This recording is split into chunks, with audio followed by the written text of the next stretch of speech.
We're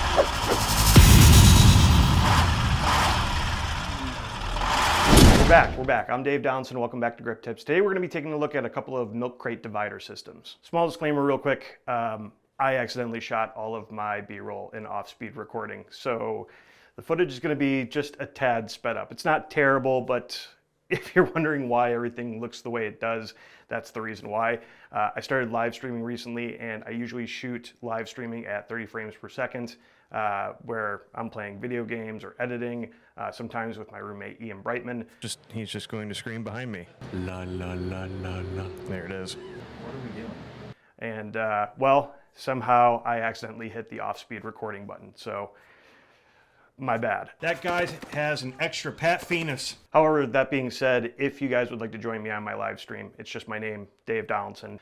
There'll be a link in the description below. But without further ado, let's get into it. Jumping right in, per usual, I have a couple of divider systems that we are going to take a look at today that will help with organizing our milk crates. This one is specifically from a company called Sorted Cases, link in the description, and was made when the Aperture Amaran 100D, 200D, 100X, and 200X came out. It's a pretty simple process that all comes together using Velcro. You have the base where the walls go into, and then you have this lid that simply slides into the back of the case, and then you have the padded dividers that hold everything for your Amaran lights in place, instead of carrying them around in the boxes that they're sold in. Now, in addition to that, Sorted Cases also recently came out with a similar concept, but for camera gear. The case goes together the exact same way, and much like the Velcro camera bags that are out there, you can use the dividers to divide the milk crate any way that you want. Once you're done assembling and with the case closed, the last step is the easiest, which is just pressing the sorted case into the milk crate and you're done. One more thing to note is that when at checkout of the sorted case, you could decide if you'd like non-padded or padded walls for protecting your equipment. Now, while Sorted Cases did plan for this to be for camera stuff, you could say use this for your smaller lights,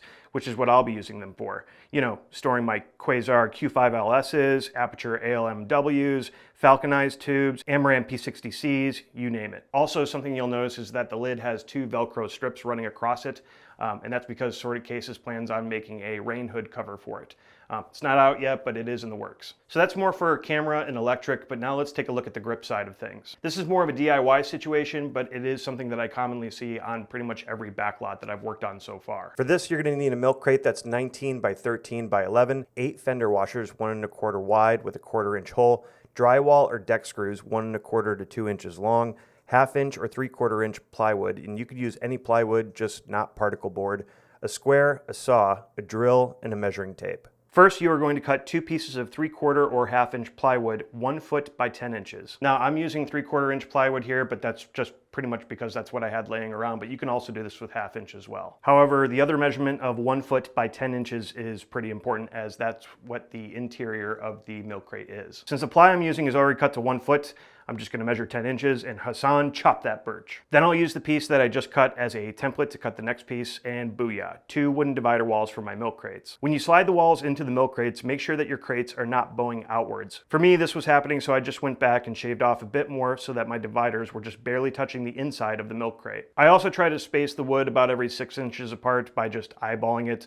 just to give equal space. Next, you'll want to drill either pilot holes, or you can use the end of your Phillips bit to create a small recessed area for the screws in the wood. I'm lazy, so this is how I'm going to do it, just recessing the wood just a little bit to help slightly guide the screw. From there, you'll grab a screw and place it through the fender washer, and then from the outside of the milk crate, drive the screw into your pilot hole or recessed area on the wood. The fender washers are a little bit bigger than the square lasses that are the sides of the milk crate, so when the screws go in, the milk crate will suck in the walls to the wood. Each side of the milk crate should have 4 fender washers and screws, with 2 in each side of the milk crate per divider wall. Once you've done that, you've now created a fairly rigid divider system for your grippage.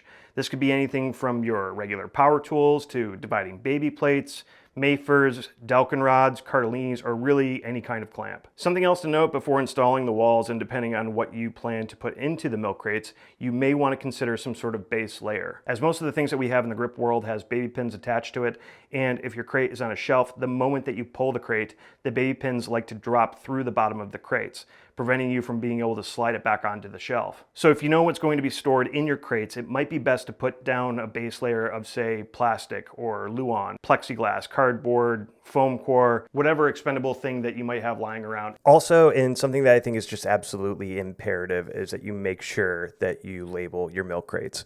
As you can see here, I can easily do this with a little bit of gaff tape and a Sharpie, and this just helps all the other grip and electricians see exactly what's inside of those crates. Now, if your handwriting is kind of crap like mine, I highly recommend getting a P-Touch.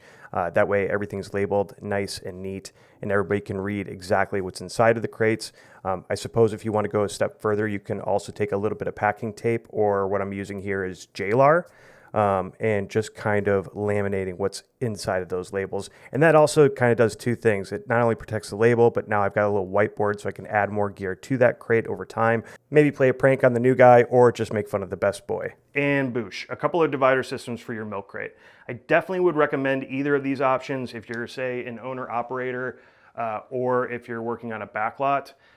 If you're an owner-operator, obviously you want to keep your stuff nice, so I would definitely recommend going with like sorted cases or some of the other divider systems out there, just to keep your stuff nice, tidy, neat, as you know, you're kind of protecting your investment. But on some of the backlot jobs that I've been on so far, this is, you know, Universal, Warner Brothers, Fox, this wooden divider system is kind of how we do things. And that's just simply because most of the milk crates that we're getting are usually from like the dock, the grip dock of these different studios. So you're only temporarily gonna have them. But sadly, that is all that I have for you guys today. If you like today's episode, please let me know in the comment section below. You can also follow me on Twitter, right here. Don't forget to hit that subscribe button, and we'll see you on the next one.